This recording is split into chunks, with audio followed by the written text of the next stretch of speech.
Coucou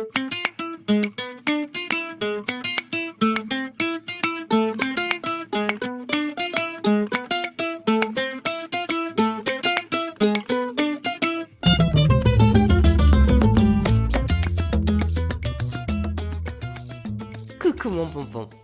Dis donc, ça ferait pas un petit peu longtemps qu'on n'est pas allé faire un tour du côté des étoiles? Oh là là, bonne mère, je te vois venir rigolote. Tu vas quand même pas encore nous pondre un épisode sur Star Wars quand même, non? Oh, allez, Cathy, j'en ai pas fait depuis l'épisode 20 sur R2D2. J'ai été sage. Mais je veux pas le savoir, la dernière fois Pompon a passé la semaine avec la langue pendue à essayer de faire voler ses fraises au Tagada. Oh, bah moi aussi, Cathy. Quand j'étais gosse, j'en ai passé du temps, le front crispé et la main tendue à espérer que le lait, pas encore végé à l'époque, se verse tout seul sur les chocoploufs du petit déjeuner, tel un baume posé sur la morsure du matin dans sa révoltante et cyclique trivialité. Et toute gamine déjà le sens de la joie de vivre. Bon allez, aujourd'hui, en dépit des récriminations de Catchy, je vais donc te parler avec une joie non dissimulée du héros qui s'est fait voler la vedette par tous ses sidekicks et même les sidekicks des sidekicks, j'ai nommé Luke Skywalker. Alors bon, oui, il est moins looké que le chasseur de primes, moins fluffy que Chewbacca, moins cute que R2. Et puis, il a pas la grosse cape noire à papa, alors que ça fait toujours son petit effet pour des entrées dramatiques. Bon, le gars est beaucoup plus lambda. Il est même un peu trop petit pour bien ajuster le costume de Stormtrooper dans le premier épisode. Faut reconnaître, c'est pas Lulu Marcheur du Ciel qui se retrouve floqué sur tous les t-shirts du Zara. Enfin, du moins, j'imagine. Ça fait bien longtemps qu'on fout plus les pieds en fast fashion dans ce vaisseau. Et c'est justement ce moins, ces choix très minimalistes pour le héros d'un univers aussi foisonnant qui le rendent aussi iconique et unique. Il porte en lui la force, mais aussi l'ultime espoir de la rébellion et de l'humanité. C'est tout de même beaucoup pour un garçon qui a été élevé loin de tout à compter les dunes de sable de Tatooine.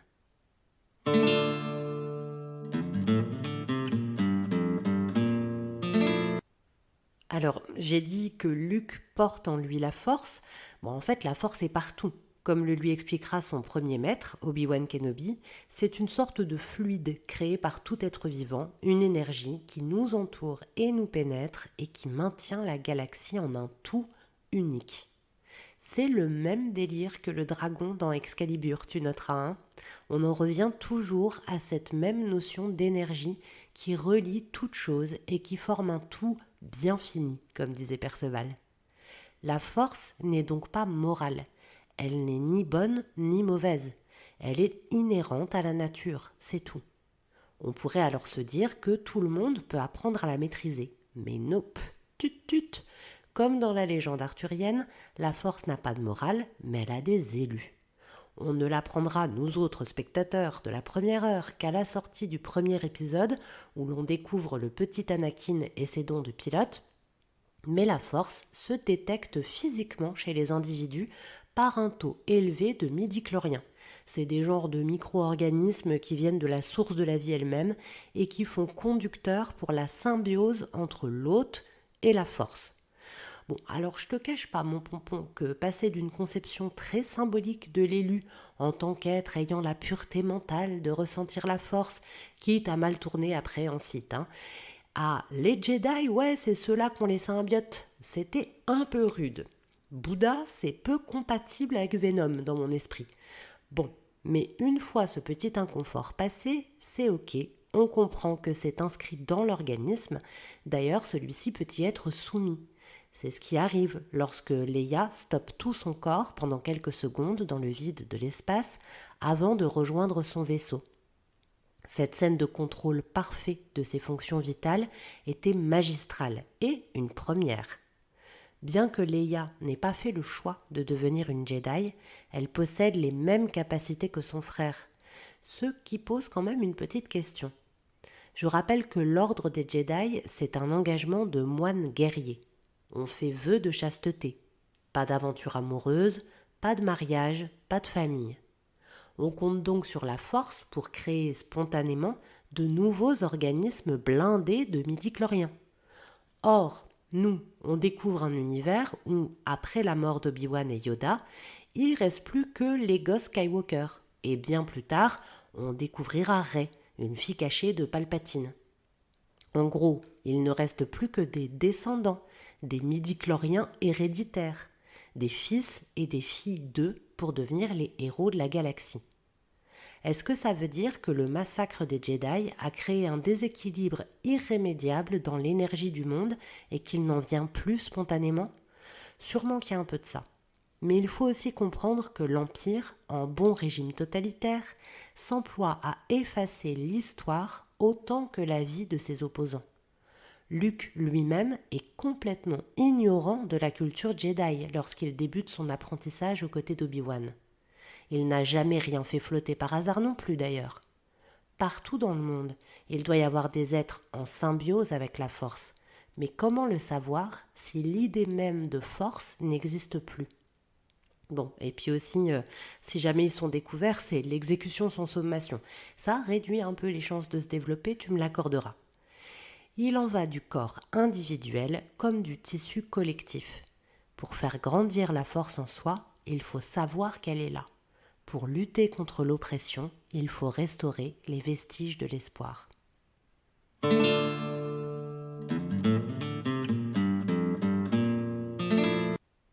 Atteindre son plein potentiel, c'est un peu ça l'enjeu de l'apprentissage Jedi.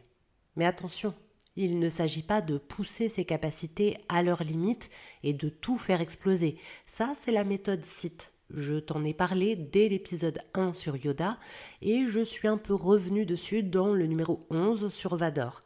Mais pour les 2 pompons du fond qui suivaient, pas toujours les mêmes, ceux-là. Ouh, je fais les gros yeux. J'y reviens vite fait. Les Sith, c'est un peu une symbiose qui tourne mal, comme si le corps hôte faisait un rejet. Pourquoi ? Parce que les Sith oublient le fondement même de la force, le respect de la vie. Je te parle pas juste de ne pas tuer à tout va, mais déjà de considérer l'univers et la place qu'on y occupe, de sentir le souffle qui relie toute chose. Le corps des Sith n'est plus un vaisseau de vie, il est une coque vide, corrompue, maltraitée, souvent torturée, à moitié robotique pour beaucoup. Le Jedi ne soumet pas la force, et encore moins au prix de son organisme. Il se sert de ce dernier pour laisser le souffle du monde le traverser. C'est ainsi qu'il fait bouger naturellement le fluide en lui et autour de lui.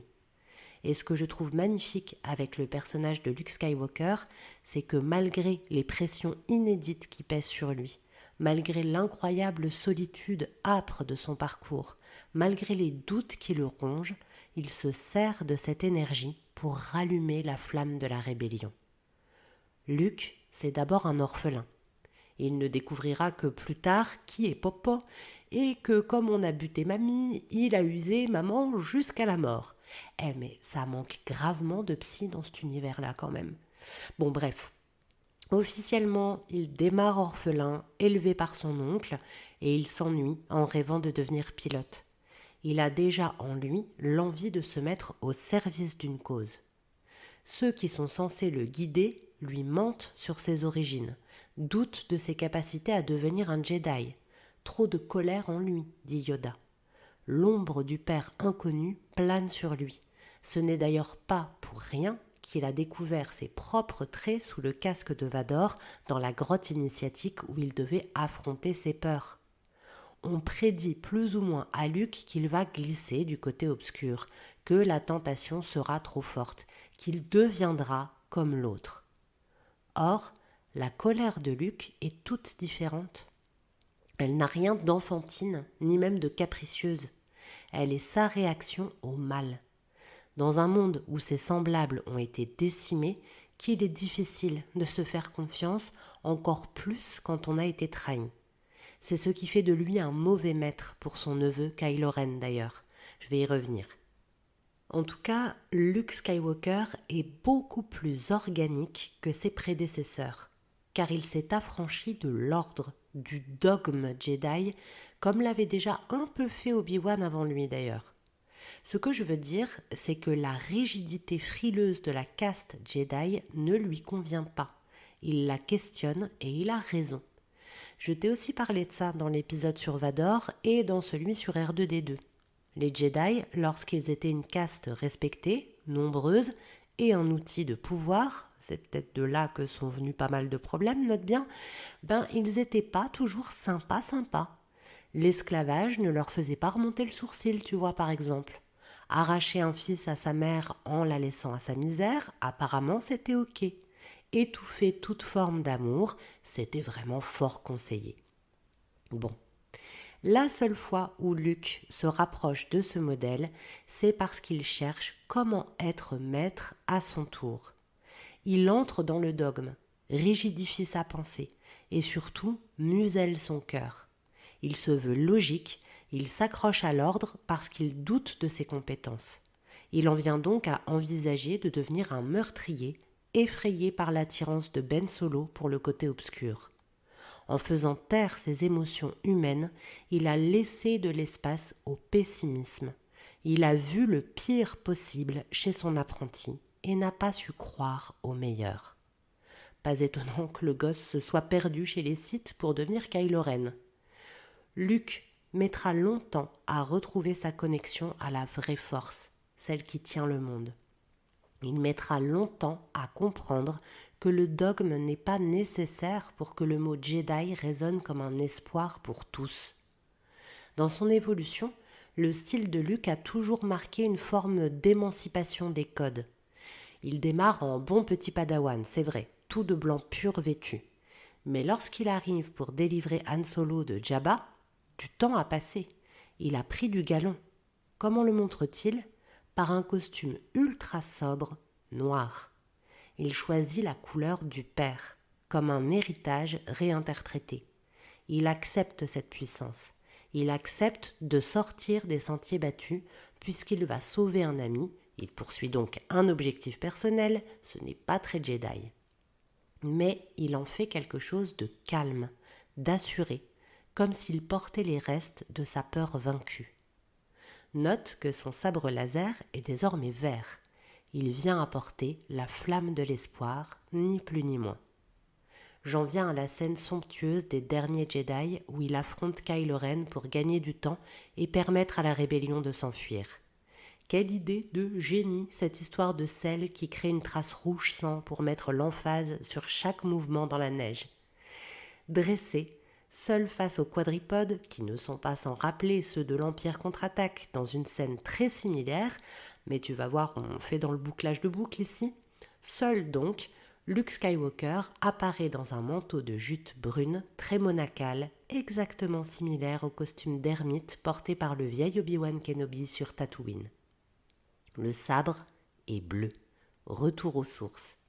Et pourtant, c'est surtout un indice que Luke n'est pas vraiment là, puisque ce sabre bleu, il ne le possède plus. C'est Rey qui en a en quelque sorte hérité. Elle sera désormais l'espoir. Luke parvient à tromper un des Sith les plus puissants de la galaxie en livrant au combat une projection mentale de lui-même.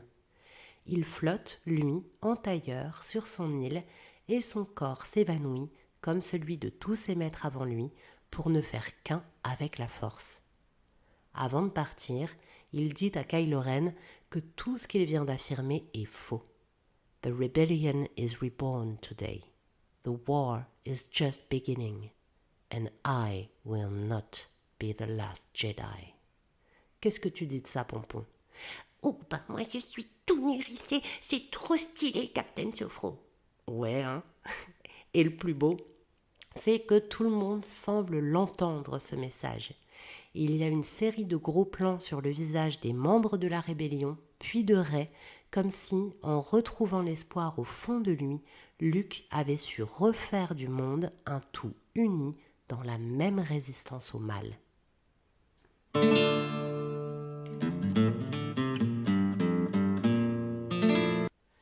Ah là là, mon Pompon, Tu l'auras sûrement entendu, c'est difficilement masquable.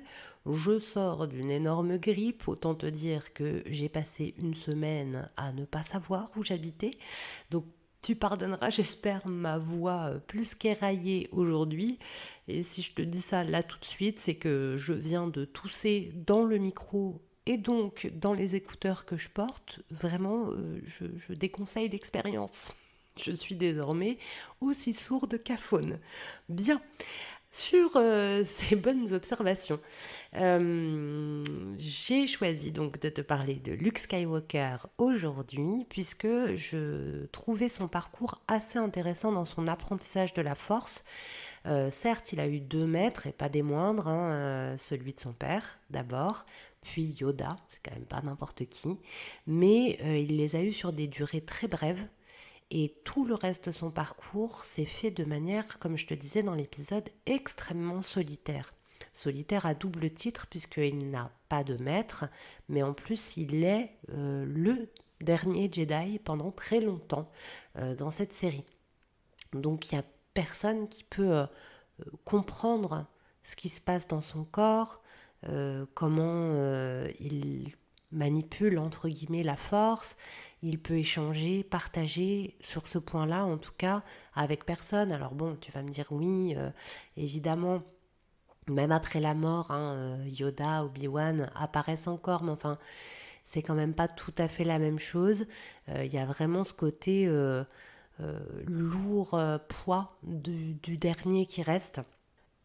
Et donc d'être celui qui a la charge de ne pas laisser tout espoir s'éteindre dans la galaxie. Ça fait quand même un peu beaucoup. Ce qui m'intéresse donc, c'est que, et là encore plus que tout autre Jedi, était obligé de se comprendre et de comprendre comment fonctionne son corps avec cette force. Or, la sophronisation du jour propose aux sophronisés de se concentrer soit sur un organe, soit sur une fonction vitale. En gros, ça peut même être par extension une partie du corps qui est en bon fonctionnement. En bon fonctionnement. Donc pas un endroit où on a une douleur, un souci de santé, etc. etc. C'est important ça parce que tu l'auras sûrement comme moi constaté, malheureusement au quotidien on ne prend note et on ne remarque que ce qui nous gêne, que ce qui ne fonctionne pas.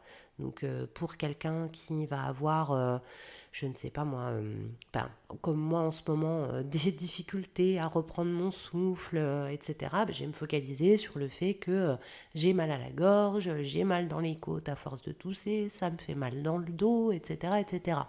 En revanche, tout le reste de mon corps qui fonctionne parfaitement bien, du moins je l'espère, j'en prends pas conscience forcément puisque c'est pas ce qui me vient dans mes ressentis premiers et dans ceux en tout cas qui viennent le plus fort. Cette sophronisation-là, elle est donc hyper intéressante pour essayer pour une fois de se focaliser sur un truc qui marche hyper bien. Le corps, c'est quand même une belle mécanique, il y a toujours un morceau qui est capable de bien fonctionner. Donc on se focalise déjà sur quelque chose de positif et puis dans cette visualisation, on va imaginer les ressources qui vont venir permettre de booster, d'améliorer encore plus ce fonctionnement. Alors ça va se pratiquer par exemple dans le cadre d'une forme d'entraînement pour renforcer le métabolisme. Donc dans ces cas-là, on va y aller très en précision selon ce que la personne a besoin de travailler. Ça peut être le côté cardiaque, le système respiratoire, etc., etc. Mais on va aussi pouvoir l'utiliser de manière un petit peu plus vague, pas forcément reliée directement à un organe ou à une fonction, avec l'idée de venir activer la vitalité, bon évidemment améliorer la respiration en règle générale, mais aussi accroître la capacité de mémorisation. Ça peut fonctionner aussi, si on se concentre sur le cerveau par exemple, on peut essayer d'imaginer de manière moins physique, mais à quoi va nous servir l'amélioration de ce cerveau? À retenir plein de choses, à être en situation de réussite, etc. etc. Donc ça, c'est l'utilisation classique qu'on en fait. C'est une sophronisation du premier degré, donc il s'agit vraiment de constater des ressentis au moment présent. Donc l'intérêt, c'est de venir imaginer des ressources, des choses qui vont venir booster, gonfler, exagérer presque ce qui est déjà bon, ce qui est déjà bien pour le rendre incroyablement mieux, encore meilleur, etc. Donc l'idée, c'est de ressortir avec une vision optimisée, si on peut dire, de ce qu'on a déjà. Moi, ce que j'y ai trouvé comme intérêt aussi, de manière très, j'allais dire très premier degré, mais c'est un mauvais jeu de mots avec une sophronisation du premier degré, mais très très basique en fait.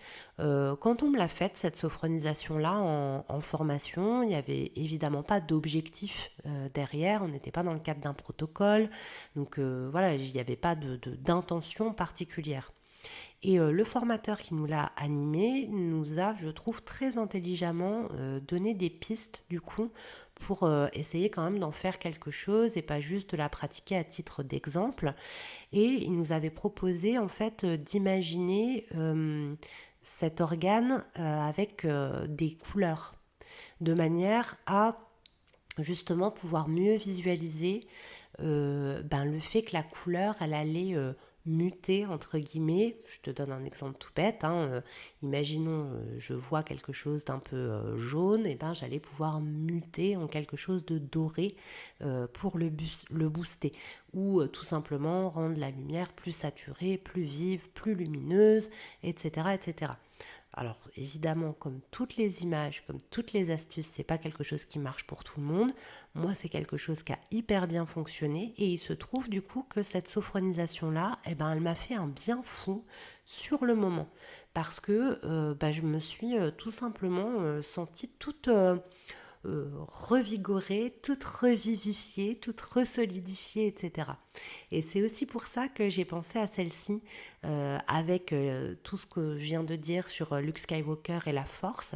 C'est parce que je trouve que se recentrer un petit peu sur quelque chose qui fonctionne bien, c'est déjà remettre un petit peu d'espoir dans son organisme. Parfois quand on a mal partout ou ce genre de choses-là, on oublie un petit peu de considérer que tout le reste va bien. Et puis, il y a cette idée quand même de venir trouver une clé chez soi qui fonctionne et tout d'un coup de la faire irradier presque jusqu'à l'extérieur de soi, d'en faire quelque chose qui va modifier légèrement notre attitude et notre rapport au monde.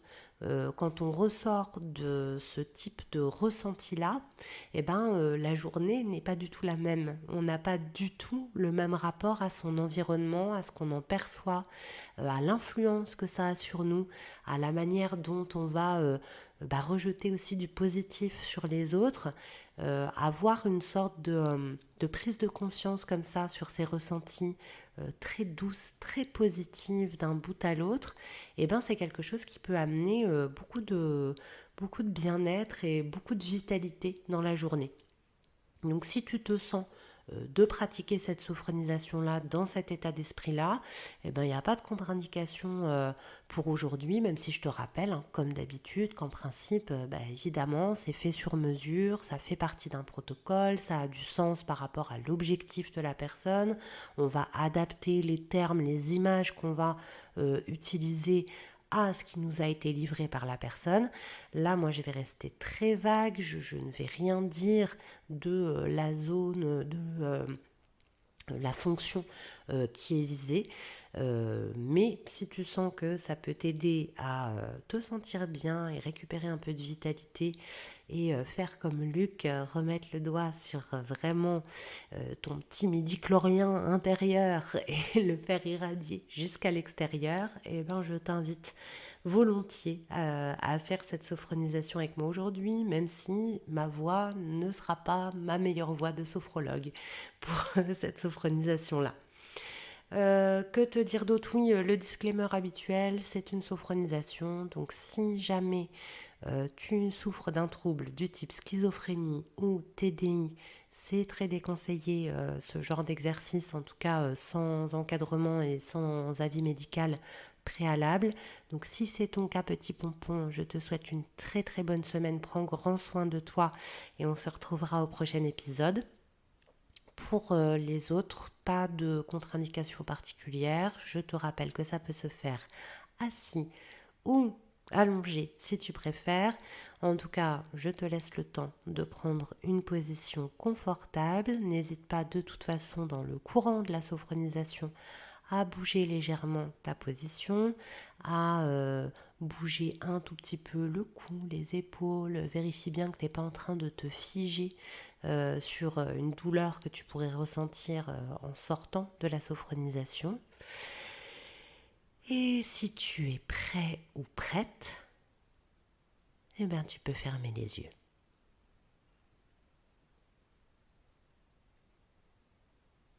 Je te propose d'abord de te concentrer sur le haut de ton crâne.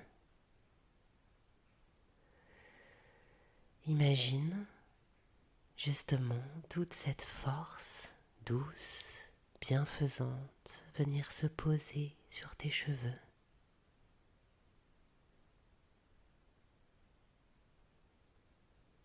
Imagine-la s'étaler sur tout ton cuir chevelu.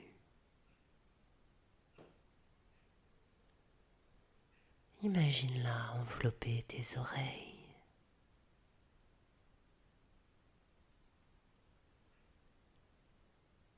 Laisse-la passer sur ton front qui s'étire, se détend.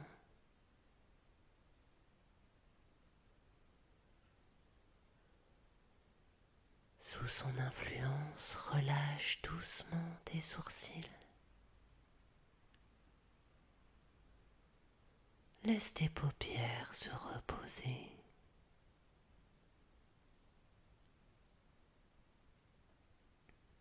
Relaxe complètement tes yeux.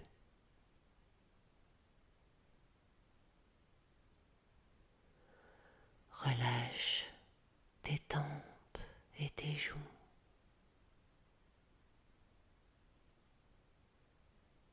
Laisse les ailes de ton nez se relaxer. Et porte ton attention à ta respiration.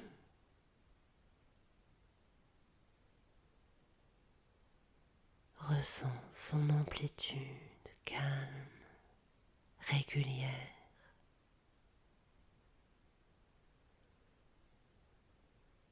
Apprécie cet air frais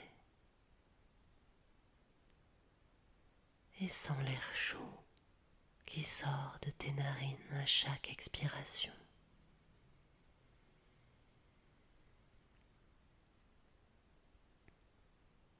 Laisse cette sensation de chaleur détendre tes lèvres.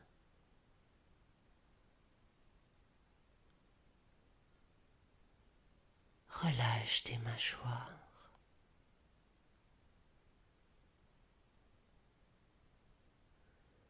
Laisse ta langue se reposer sur les dents inférieures. Et rappelle-toi que tu peux avaler normalement à tout moment.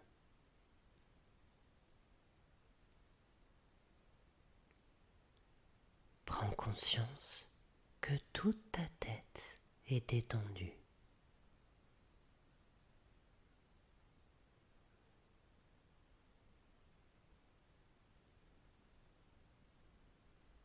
Laisse maintenant cette onde réconfortante envelopper ton cou.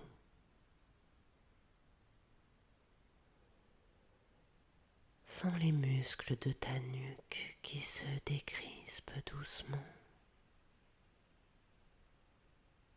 Laisse tes épaules s'abaisser.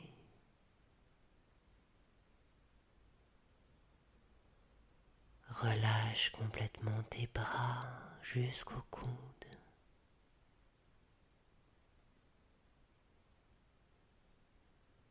Laisse tes avant-bras devenir lourds.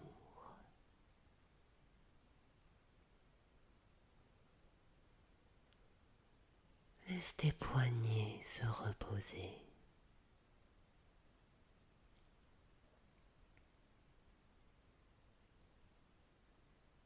et sens les muscles de tes mains s'étirer de la paume jusqu'au bout de chacun de tes doigts.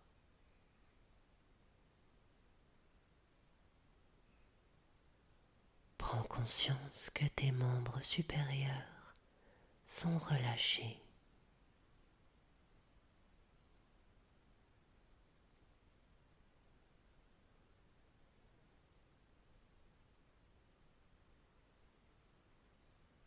Sens maintenant cette onde agréable entre tes omoplates.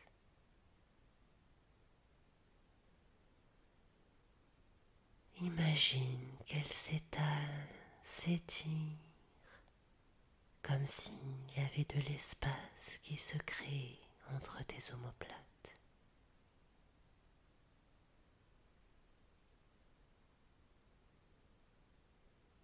Laisse les muscles se relâcher tout le long de la colonne, jusqu'au lombaire.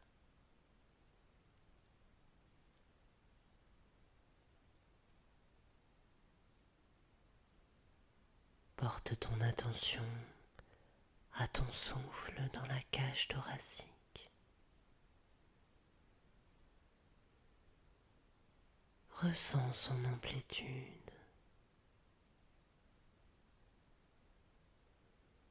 Amplifie légèrement la durée de tes inspirations et la durée de tes expirations.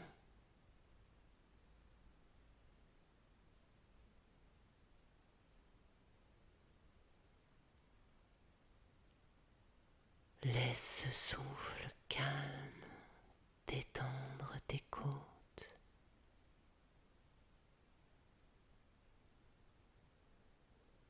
Laisse ton torse s'abaisser doucement.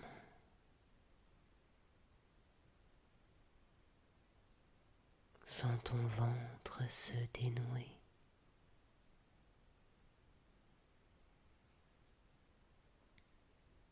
Relâche complètement les hanches, les fessiers.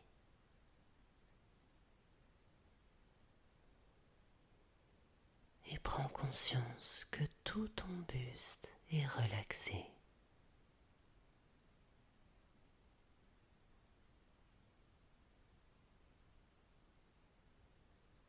Accueille maintenant cette sensation de détente dans tes cuisses. Sens tes muscles s'assouplir jusqu'aux genoux.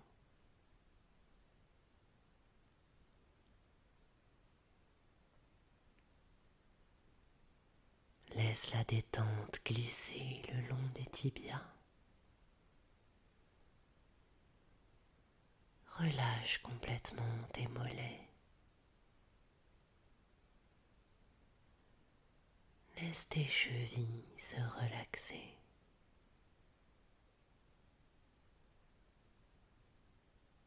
Laisse les muscles de tes pieds s'étirer doucement jusqu'au bout de chacun de tes orteils.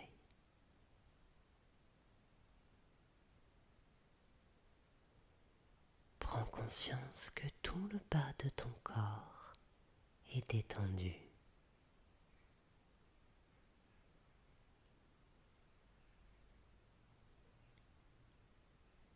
Prends conscience que tout ton corps est calme et relaxé.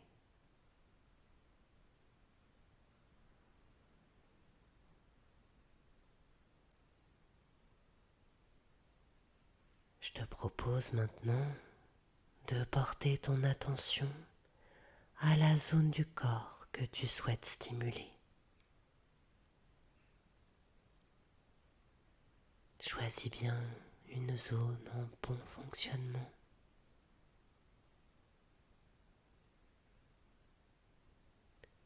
Et accueille les différentes sensations que cette zone te procure.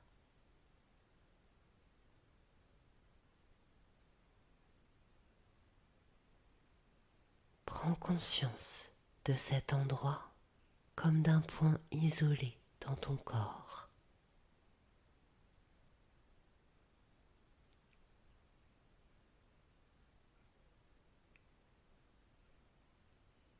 Pour stimuler cette zone, imagine-la en activité.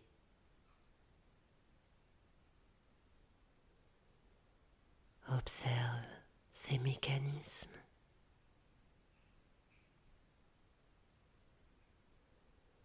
Repère les éléments qui optimisent son fonctionnement.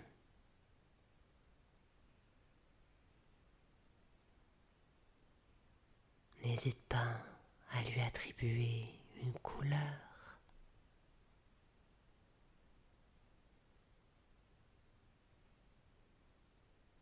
Et tu peux maintenant augmenter l'intensité de ces éléments qui aident cette zone.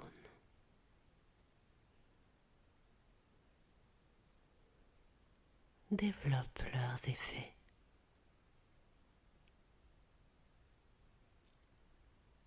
Renforce leur action à chaque inspiration.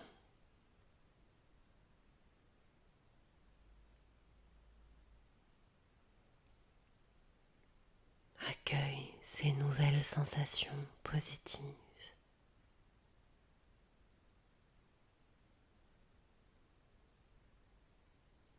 Prends conscience de ton corps stimulé.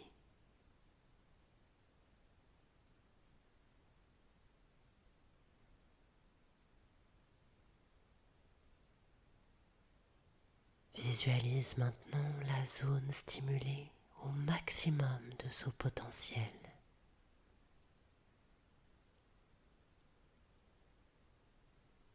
N'hésite pas à visualiser sa nouvelle couleur, sa nouvelle luminosité.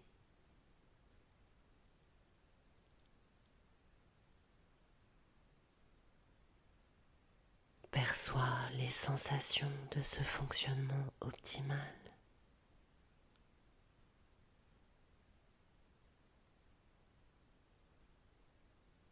Et prends conscience de ton corps renforcé.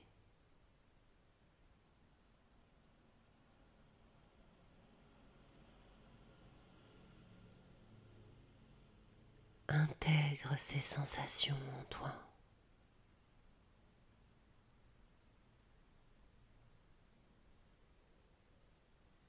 Souviens-toi que ces sensations sont présentes en toi. Pense à les activer au quotidien, dès que tu en as besoin.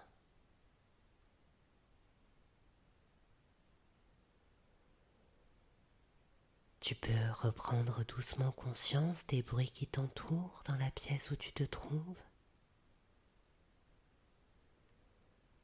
Reprends conscience des points d'appui de ton corps, les pieds, les chevilles, les fessiers, le bassin, le dos, les bras, la nuque, la tête.